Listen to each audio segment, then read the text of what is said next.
Okay. Let's take a look at 5.2. And the first problem says the integers are defined by the set. And so the way that I actually want to approach this is to look at, let's get to problem that, these are all things that we'll get to, and I'm not worried about this.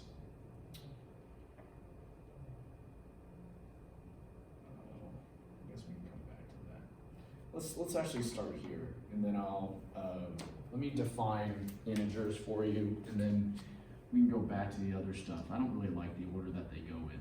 So integers are all the positive and negative numbers on the number line. So all the positives and the negatives, but there's no fractions, decimals, or even roots, anything like that. So you're looking at like your whole numbers that are positive and negative. We'll talk about classifications of numbers if we get to that point. But for now, let's just do the simple stuff. Problems 1 through 8 are problems that are best kind of gone back to if we need to, but they're not that big of a deal. More important is plotting things, getting your practical applications down. That said, I think most of us understand that to plot the number 3 on a number line, you would simply put it here. So here's my point at 0. If I wanted to plot it at 3, that's all there is to it. If it was at -3, it would go here. Okay, pretty basic, straightforward, all right? Okay, let's go to the next one. Plot the number -4. So they want you to learn that integers could be any of these. Now, the things that you need to note is that fractions, decimals, many roots, and the majority of roots are going to put you somewhere in between all of these. And so they're not interested in having you learn that, because right now we're just focused on the integers. And so integers are numbers that fall exactly at, say, -5, and in this case, -4. Everybody got that? Okay, any questions? All right, I'm not gonna put it down there. I assume that you guys are okay, but if you're not, raise your hand, let me know. Next. Now, the next thing we need to discuss, and so the problems that I skipped over, they talk about these conceptually. It's a lot easier to do them in a regular application. So if you recall when we were looking at the number line here, so our first topic was integers. If we're looking at the number line, we know that things get bigger as we move to the right of the number line. As we move to the left, right to left, things get smaller. So whatever way you want to look at it, right to left, smaller, left to right, bigger. As we work on a number line, we know that the things that are found towards the left, even if it's 1 unit, have to be smaller than the things to the right of them. So -17 would be somewhere over here, whereas 8 would be somewhere over here. And I mean, most of us already know that what? Negative numbers are smaller than positive numbers. But that's what we're trying to get to, is number one, understanding that as we move left to right on the number line, numbers get bigger. And then, of course, the third topic is the use of inequalities to represent what we're trying to convey. So the way you want to read an inequality is always also left to right. So you're just like you read a number line left to right, you're going to read an inequality left to right. If you read it left to right, this would read less than. A is less than B. You guys follow me? Now, if I'm looking at this one, A to B, the relationship is that A would be greater than B. So it's very important that you understand that you're going to read inequalities left to right. An inequality that is facing this way, opening to the right, is going to read A is less than B. The item to the left of that is less than the item to the right. And if it's flipped, you're going to read it A is greater than B. Well, now that you have all the information you need, and many of you probably already know the answer here, it's clear that negative 17 is less than 8. Negative 17 is less than 8 from our knowledge of how a number line works, and clearly because a negative number is smaller than a positive. And then to actually express that, we would use this inequality sign. So the correct answer here would be to use that symbol, the less than symbol, and then of course many of you already have the experience to note that your inequality sign is always going to open to the larger number, or it's going to point to the smaller number. Whatever way you want to look at it, that helps it work for you. So long as you're consistent, I'm going to be happy. Okay? Questions about that? All right, let's go to the next one. Negative 4 in relation to 2. Negative 4 is less than 2. Negative 4 is smaller than 2. So you can use that, and you would know that this one is the correct answer, or you can simply learn it by, or place it down by, it opens to the bigger number or points to the smaller number. Got it? Questions about that at all? You guys getting the right answer for your homework? Okay, let's go to the next one. All right, negative 185 in relation to 0. If you want to just look at it, you know that your inequality sign should open to the bigger number or point to the smaller number. Well, 0 is bigger than any negative number, so hopefully you're going to choose the inequality sign that shows that it's opening towards 0 or pointing towards the smaller negative 185, and that would state that negative 185 is less than 0. Okay, next. All right, so the next topic, absolute value. So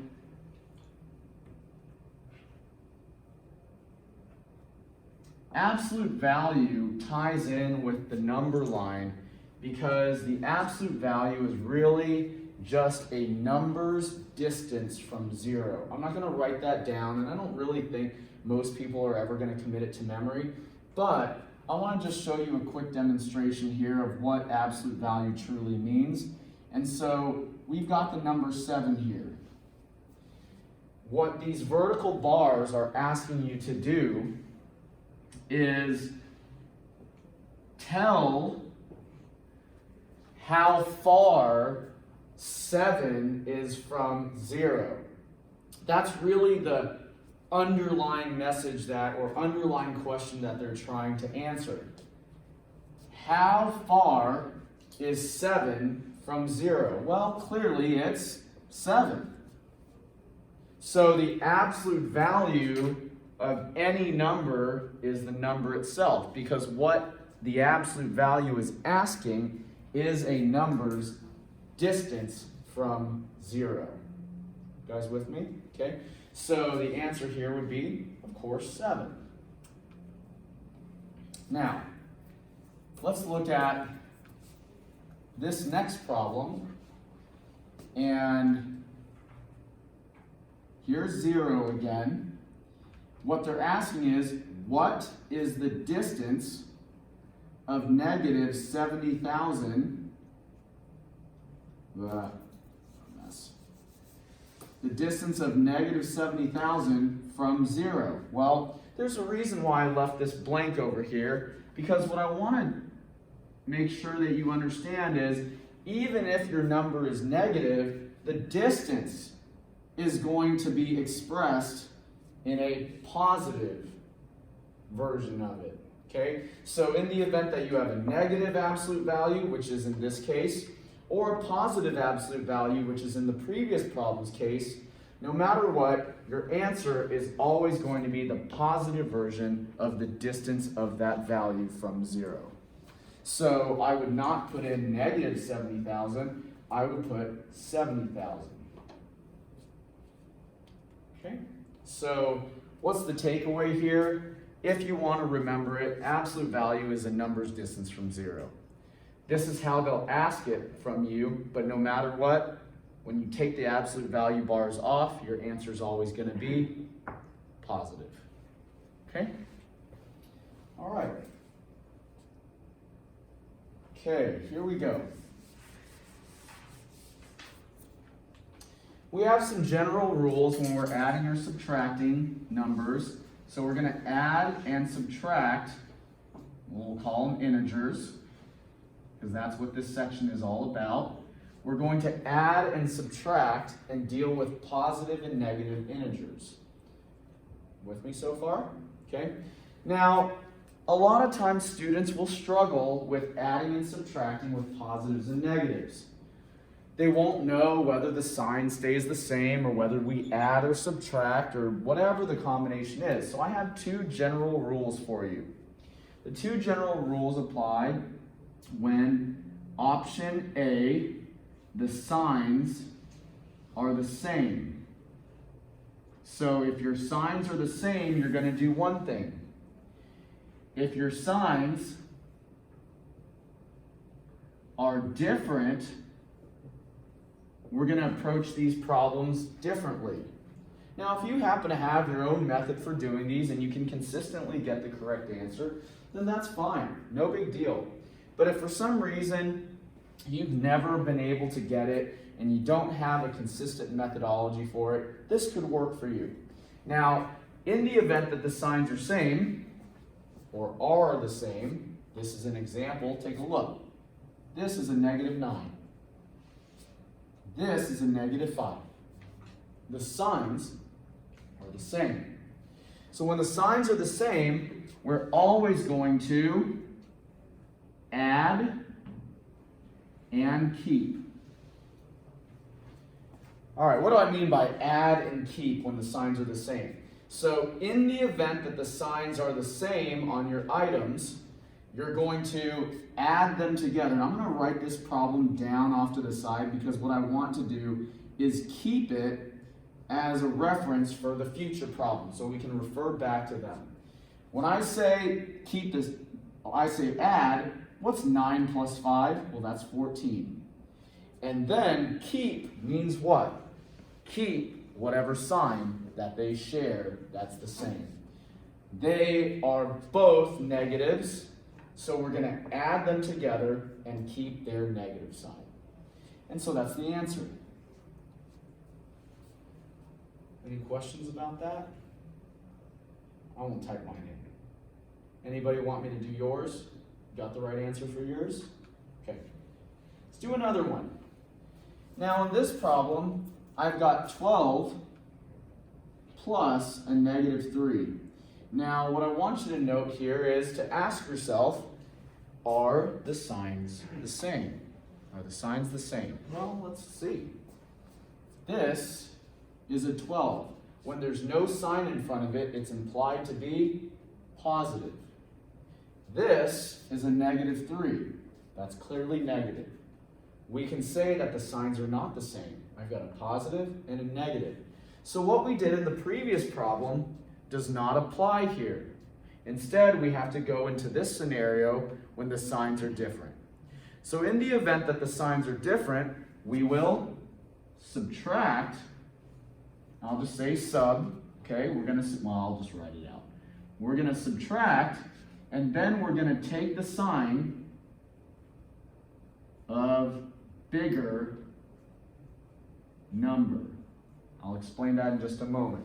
So in the event that the signs are different, we will subtract, and the answer's sign, or the sign of our answer, will be the sign of the larger of the two numbers.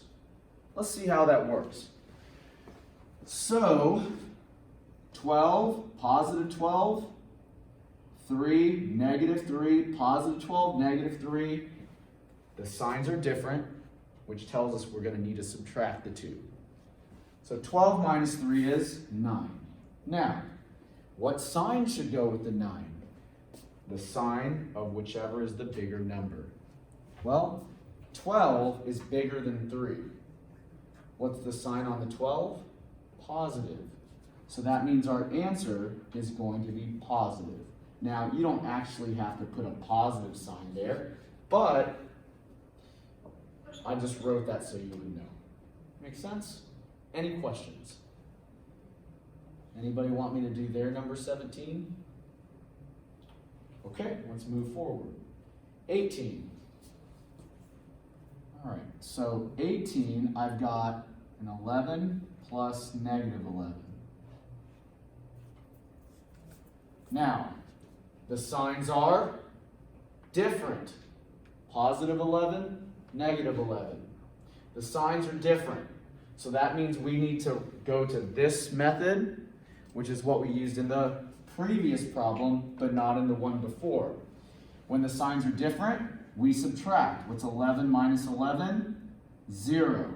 Well, 0 is a pretty neutral number, so you don't even have to worry about attaching a sign to it. But if you did a plus sign or a negative sign, it wouldn't make a difference. It's still 0.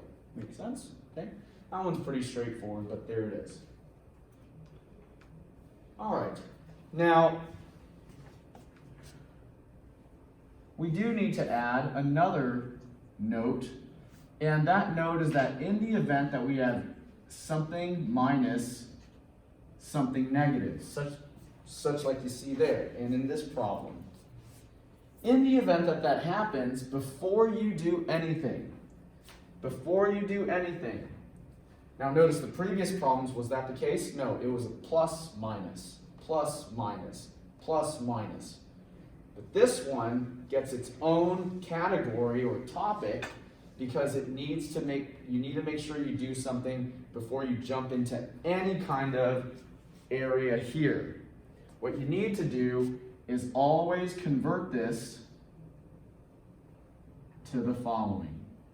Two negatives side by side like this will become a plus. Now whatever happens after that is to be worked on.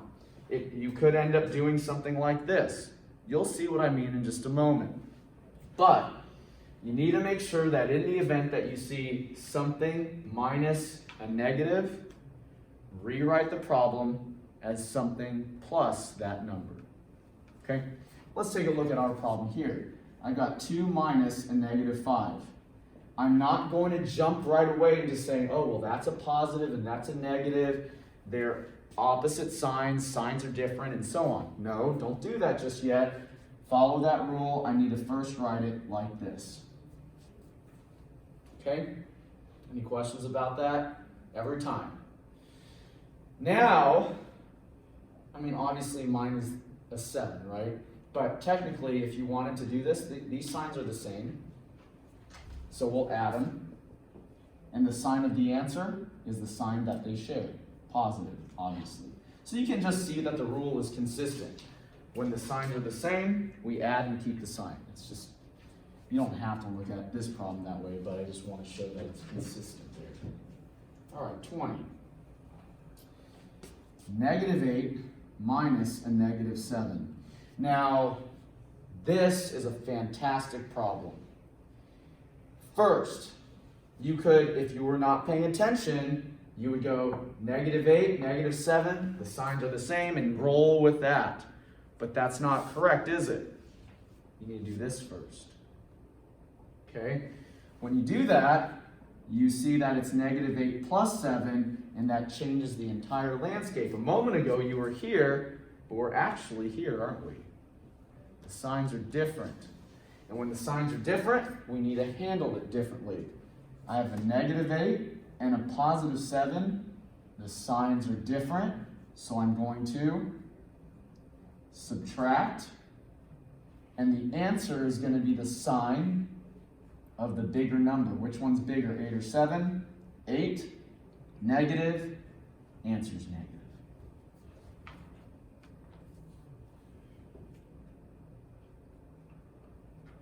Okay? Getting the right answers for your problems? I hope so. If not, please raise your hand. Tell me your problem. I'll be happy to do it and demonstrate it for the class. Okay. All right, so now this was adding and subtracting integers. The next one is multiplying and dividing integers. I don't know why I gave myself such little space, but whatever. Multiplying and dividing integers. Now, the first thing that you need to know is times tables. Times tables, times tables, times tables, times tables. They're so important. If you don't know them, get familiar with them. Download an app, it's free. Go to Google, look up times tables and quiz yourself. But it's really important that you get better at these and it becomes a little bit more natural. With that said, times tables. Times tables are, for us, we need to make sure that we know a set of rules. Let's do it this way. A positive number times a positive number, or a negative number times a negative number, will always end up being positive. Okay?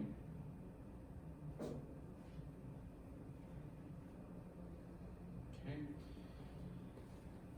Now, a positive number times a negative number, or reverse the order, a negative number times a positive number, that will always end up with a negative number.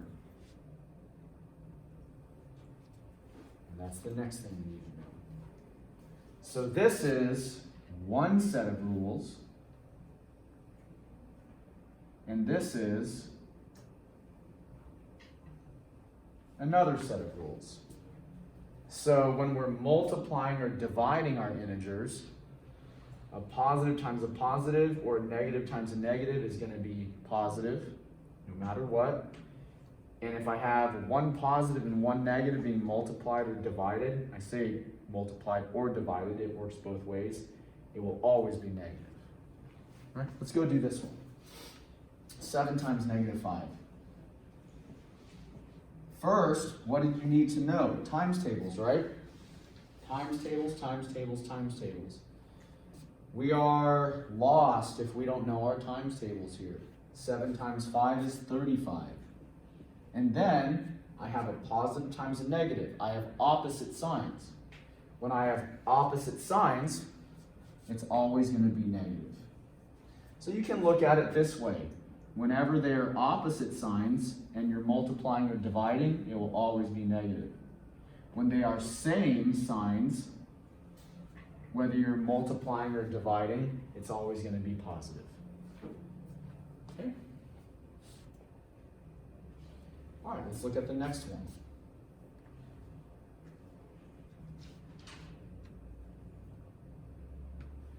Times tables, times tables, times tables. 3 times 4 is 12. They're the same sign. When they're the same sign, they always end up being positive. So this is going to be a positive 12. Good? All right. Now, an important rule, 0 times anything, I'm not going to write it down because most of us know it, is always going to be 0. I mean, I technically could probably put it up here. Maybe I'll put it here as, I don't know, item number 8. So 0 times anything or anything times 0 is always going to be 0. There's item number 8 on our rules for the day. Questions? All right. Now, let's go to our division, shall we? So, on our division, I've got negative 20 divided by 5. Now, again, let me put this negative sign in the correct place. Again, what do you need to know first and foremost? Times tables, times tables, times tables. But this is division. Well, if you know your times tables, you know that 5 times 4 makes 20. 20 divided by 5 is 4. Then, even though I wrote these like they were multiplication, it works the same way. When the signs are the same, it's always going to be positive. If the signs are opposite, it's always going to be negative. These are opposite signs. I have a negative 20 divided by a positive 5. They're opposite signs, so I know my answer is going to be negative.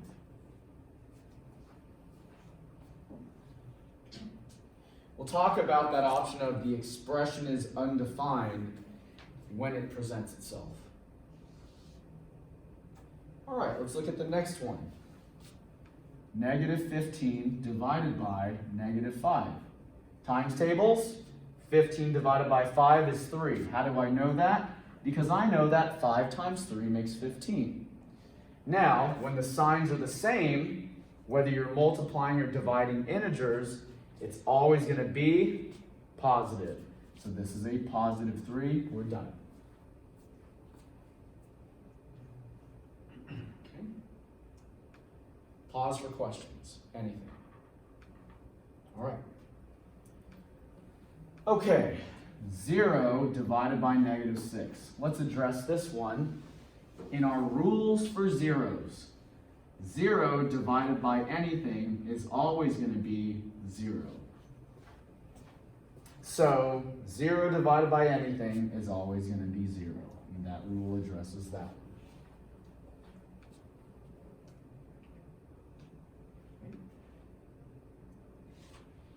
Now, negative 15 divided by 0. Back to our rules in your notes. Anything divided by 0 is always going to be what's known as undefined. And that is where that concept arises, that option arises that's hidden behind here. So there it is. This one would be undefined. All right. So in the event that your problem was a division by 0, then you would make sure that you note that it is undefined. Questions at all? Okay. All right, so let's take a look at this one. We won't do all of these word problems, but doing some doesn't hurt. A mountain is 18,802 feet above sea level, and a valley is 150 feet below sea level. What is the difference in elevation between the mountain and the valley? So what I'm going to do is I'll do the problem in this little spot right here. 18,802 feet above. That would mean that this number is positive. With me so far? Okay. Valley is 150 feet below. Given what we just kind of said about this one, that would seem to imply that the valley must be a negative value. With me so far? Okay. Now, the key here is it says, what is the difference? The word difference is associated with the operation of subtraction. So what we would need to do here is subtract those two. This subtraction here comes from that directive. Now, if you want a picture of what's going on, what we have is we've got this mountain, and this mountain is 18,802 feet above sea level. Now, here's sea level, right? Then we have a valley, and this valley kind of sits down here. And this valley is 150 feet below sea level. And so what they're asking you to do is determine the total distance between the lowest point in the valley and the top of that mountain. So you would technically be doing what? Adding them together to find that total gap. Does that make sense? Okay. So with that said, this would turn into 18,802 plus 150 because I then engage that rule or apply that rule. And what is that? 18,952 hopefully would be the answer. Let's just make sure.